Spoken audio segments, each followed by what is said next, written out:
आज एक्सरे में हम बात करेंगे मुंबई में एक बिल्डर मनमानी और फर्जीवाड़े के बारे में। मुंबई के पॉश इलाके में एक जमीन 18 साल पहले सरकार बिल्डर को बिल्डिंग बनाने के लिए देती है। शर्त रहती है कि बिल्डर वहां जो पहले से झुग्गियां हैं उनमें रहने वाले लोगों को घर दे, फिर जाकर उस जमीन पर कोई इमारत बनाए। बिल्डर ने इमारत तो बनाई, लेकिन उस जमीन से आज भी 121 परिवारों का पुनर्वास पूरी तरह नहीं हो पाया है। क्या है मुंबई के इन 121 परिवारों की कहानी, जानने के लिए आप बने रहिए हमारे साथ।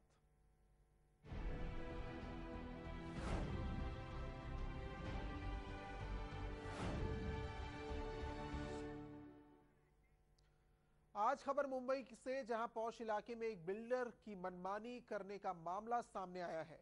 सिर्फ कुछ रुपयों के लिए यहां झोपड़पट्टी में रहने वाले गरीबों को हटाया गया, लेकिन पिछले 18 सालों से आज भी 121 परिवार कैंप में रहने के लिए मजबूर हैं।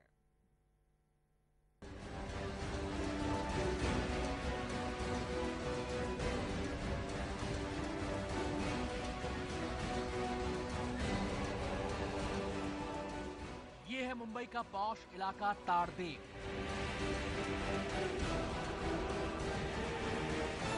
मुंबई के पहले गगनचुंबी ट्विंस टावर के कारण पूरी दुनिया में इसकी खास अहमियत है।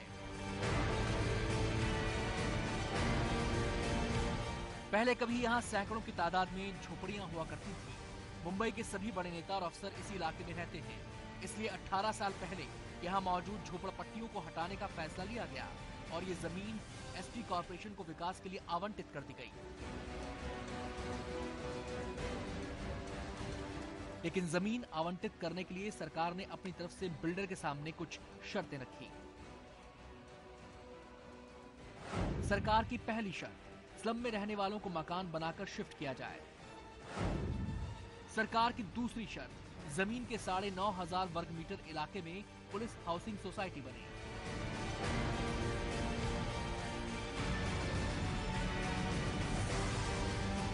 करीब 18 साल पहले जमीन में निर्माण का काम शुरू हुआ और झोपड़पट्टियों की जगह अब यहां आसमान से बात करती 62 मंजिला ट्विंस टावर बना दिए गए। ये झोपड़ियां महाडा की जमीन पर बसी थी, इसलिए सरकार ने बिल्डर के सामने ये शर्तें रखी थी। साथ ही सरकार की शर्त यह भी थी कि बिल्डर पहले वहां लोगों के पुनर्वास का इंतजाम करेगा और 9,500 वर्ग मीटर इलाके में पुलिस हाउसिंग सोसाइटी बनाकर देगा, तभी वो इस जमीन पर अपनी बिल्डिंग बनाकर फ्लैट्स को बेच सकता है। आप सोसाइटी के नक्शे में साफ साफ देख सकते हैं कि कैसे ये इलाका पुलिस हाउसिंग सोसाइटी के लिए अलॉट किया गया था। लेकिन आज 18 साल बाद ना तो यहाँ पर पुलिस हाउसिंग सोसाइटी बन पाई और ना ही उन 121 परिवारों को छत मिल पाई जिनका बिल्डर ने बिल्डिंग बनाने से पहले सरकार को वादा किया था। एसआरए की स्कीम जब चालू होती है, एसआरए की स्कीम में एक बेसिक रूल ऐसा होता है सर कि जब तक 100% पुनर्वसन कंप्लीट नहीं हुआ जाता है तब तक बिल्डर अपने खरीदी बिक्री की जो इमारत है या जो सेल टावर हम जिसको कहते हैं, वो सेल टावर की बांधकाम को शुरुआत नहीं कर सकता बिल्डर।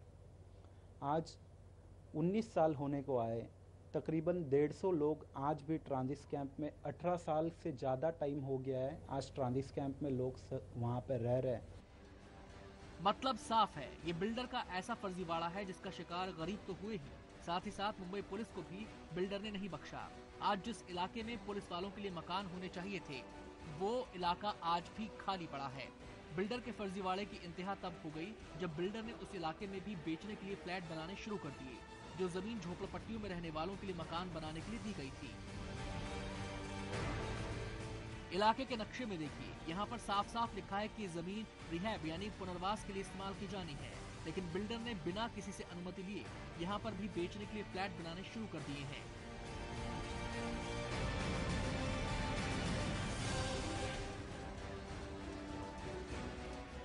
ऐसे में सवाल उठता है कि महाराष्ट्र की सरकार और मुंबई पुलिस अब बिल्डर के खिलाफ किस तरह की कार्रवाई करेगी। Hitendra Pawar, live India, Mumbai.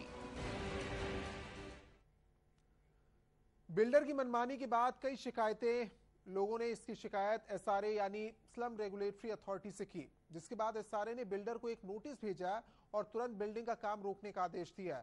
लेकिन सवाल यह कि आखिर बिल्डर ने काम शुरू ही कैसे किया? क्या सरकार में बैठे किसी रसूखदार शख्स ने बिल्डर का कोई भला किया या बिल्डर का उससे कोई संबंध है?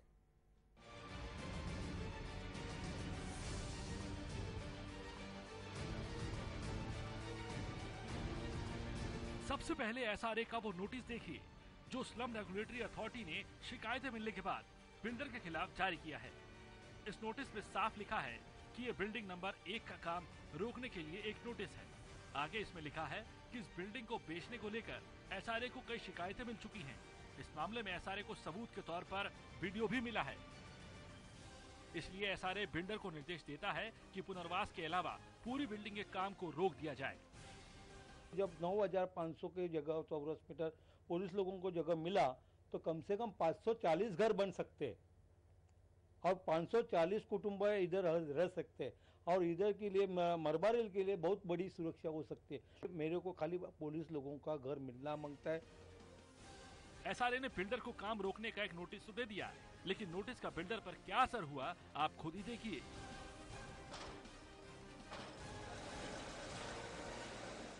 दक्षिण मुंबई के तारदेव इलाके में ट्विंस टावर बनाकर उसे बेचने के बाद फिर नए टावर का बगैर इजाजत लिए तीसरे टावर का काम शुरू कर दिया गया है।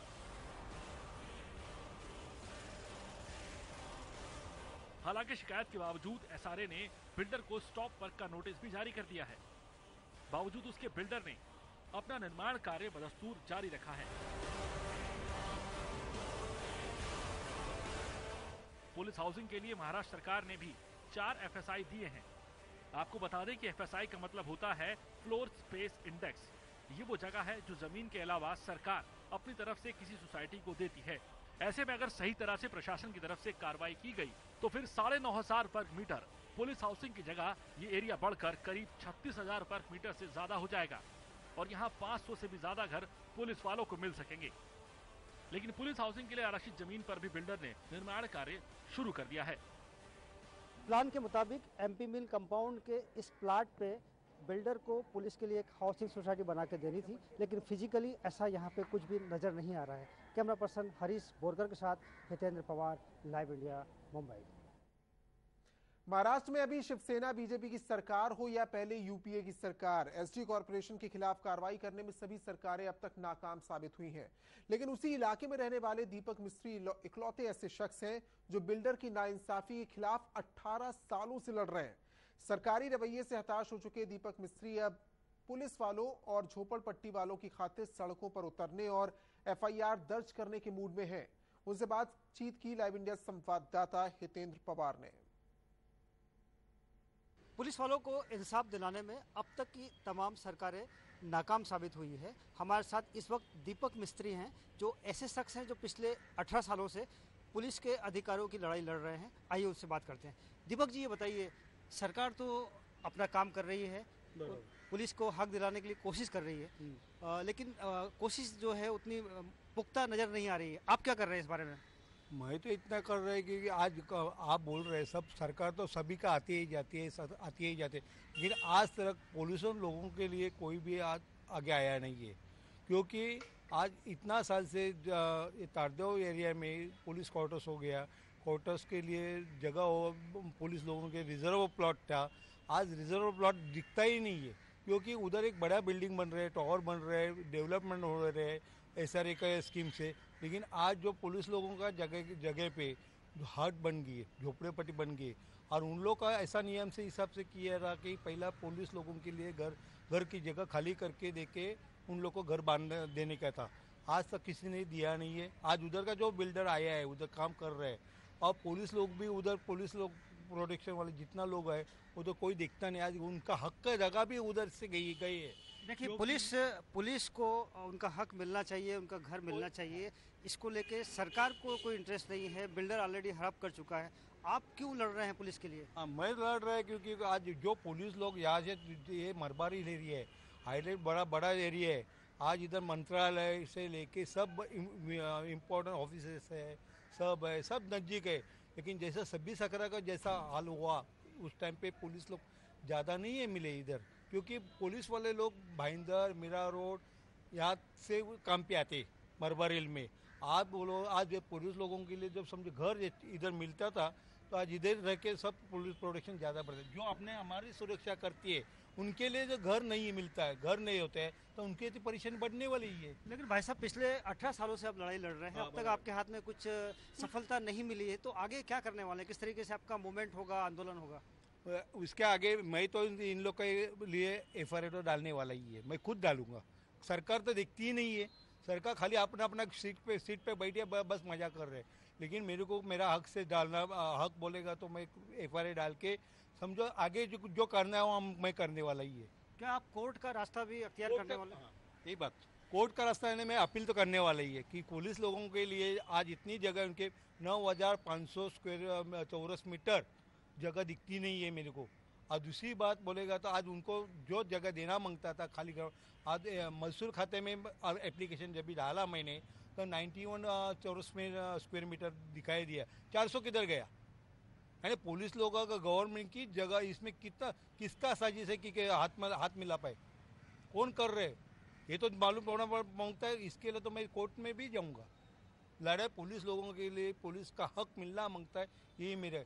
और दूसरी बात, भले हक लड़ता है तभी मेरे पीछे इतना कोई नहीं है, मैं मेरा ही सबसे काम कर रहे, मेरे को प्रोटेक्शन नहीं, कुछ नहीं। आज इतना बड़ा इशू है मेरा, वो तो उसका पुलिस लोगों की करता है। आज 4 पुलिस स्टेशन मेरे पास एरिया में है और चारों पुलिस स्टेशन के लोग बाहर से काम पे आते हैं, तो इधर तो होना मांगते हैं जगह। ये इधर 9,500 में कम से कम मेरा 540 घर बन सकते हैं। ये क्यों नहीं देखते सरकार? कोई भी सरकार आने दो, कोई आज तक क्यों नहीं देखा? 18 साल हो गया, 18-20। राम ने तो 14 साल में वनवास से आया, लेकिन ये तो 18 साल हुआ, राम से भी ज़्यादा बेहतर हो गए। अभी इसमें क्या करेगा? हम जो करना है हम खुद करने वाला ही है। सरकार भले ही पुलिस वालों के हक की लड़ाई लड़ने में अब तक नाकाम साबित हुई है, लेकिन दीपक मिस्त्री को भरोसा है कि वे पुलिस वालों के लिए हक की लड़ाई लड़ेंगे और न केवल लड़ेंगे बल्कि जीतेंगे भी। कैमरा पर्सन अजय के साथ हितेंद्र पवार, लाइव इंडिया, मुंबई। और एक्सरे लाइव में फिलहाल रुकेंगे यहाँ पर एक छोटे से ब्रेक के लिए, बहुत जल्द लौटते हैं। आप देखते रहिए लाइव इंडिया।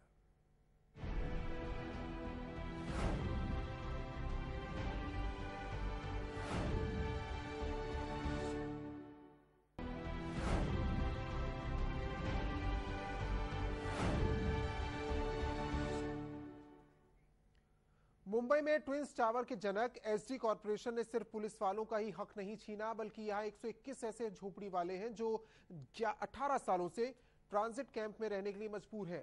इन लोगों को यह भी पता नहीं है कि उन्हें उनका हक का घर मिल भी पाएगा या नहीं। घर मिलेगा तो आखिर कब?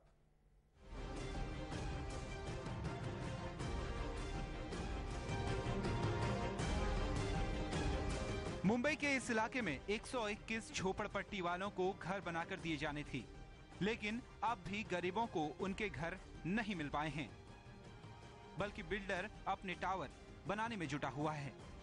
अभी तक 121 लोग ट्रांजिट कैंप में रह रहे, उनको जगह रहने के लिए दी नहीं है। कुछ काम नहीं हो रहा है, वो खुद का टावर का ही काम कर रहा है। ऐसे नहीं, 3 बार स्टॉप नोटिस दिया है, उसके बावजूद भी वो काम चल रहा है वहाँ पे। तो अब हम किसके पास जाएं? मुंबई जैसे महानगर में अपने घरों से बेदखल किए गए 121 परिवार पिछले 18 सालों से ट्रांजिट कैंपों में रहने को मजबूर हैं। यहाँ हालात इतने खराब हैं कि बारिश होते ही गटर का पानी घरों के अंदर भर जाता है। बारिश के दिनों में तो यहाँ रहने वालों का जीना मुश्किल हो जाता है। पता नहीं है बिल्डरों का क्या आपस में घोटाला चल रहा है, कभी अपना टावर के बारे में सोच रहा है, यहाँ पे स्थानिक लोगों के बारे में कुछ सोच नहीं रहा है। अभी देखो स्थानिक लोगों के ये बिल्डिंग को 17 साल में वापस रिपेयरिंग करके दे रहा है, ये जाली बिली लगा के शिफ्टिंग यहाँ से वहाँ इधर शिफ्ट कर रहे हैं वो, और कुछ नहीं कर रहे हैं। हम लोग सिर्फ लड्डू पे लड्डू देते आ रहे हैं और कुछ नहीं है। अपने मासूम बच्चों के साथ पिछले 14 सालों से ये महिला अपने घर की आस में जैसे तैसे गुजर बसर कर रही है। इलाके में रहने वाले लोगों के मुताबिक यहाँ गर्मियों के दिनों में बिजली की इतनी भारी कटौती होती है कि जीना मुहाल हो जाता है। लाइट है न पंखा है न कुछ नहीं, गटर संदास सब में इसमें। अपने घरों के लिए जारी 121 परिवारों को इंसाफ कब तक मिल पाएगा? इंसाफ मिलेगा भी या नहीं, कोई नहीं जानता। मुंबई में पुलिस का मसला हो या झोपड़पट्टी का, इसमें कोई भी राजनीतिक दल राजनीति करने से बाज नहीं आता। फिर चाहे वो रूलिंग पार्टी हो या फिर अपोजिशन का मामला, सवाल सब उठाते हैं, लेकिन इंसाफ किसी को अब तक नहीं मिल पाया है। यही हाल कुछ मुंबई के तारदेव इलाके में जारी है।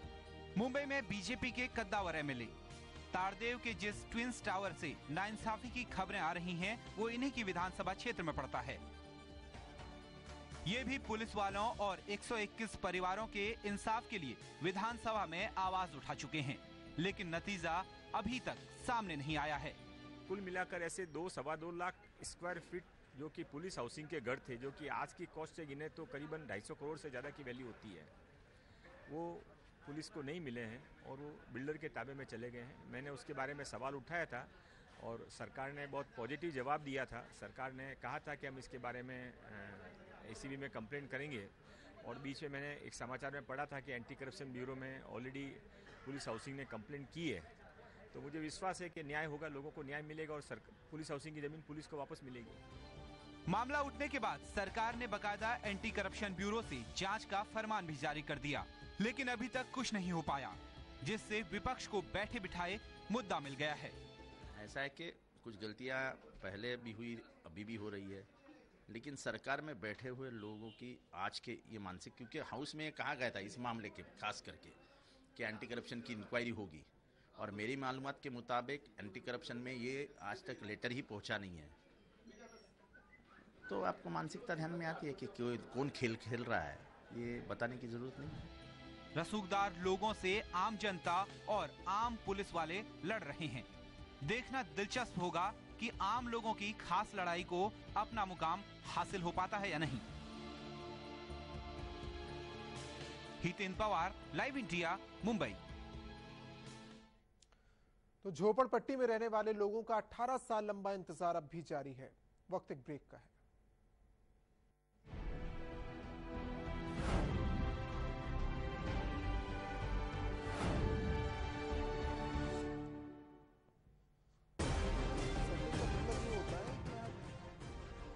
हमला हो गया। नमक टावर से करीब जिस जगह पर टावर बनाने का काम शुरू हुआ, वहां के ताजा हालात का जायजा लिया लाइव इंडिया संवाददाता हितेंद्र पवार ने। मुंबई में एसडी कॉर्पोरेशन की नई धांधली का ताजा खुलासा हुआ है। हम जिस जगह पे खड़े हैं, यहाँ पे बिल्डर एक नई इमारत, एक नया टावर खड़े करने की फिराक में है। ये इलाका ग्रीन बेल्ट में आता है।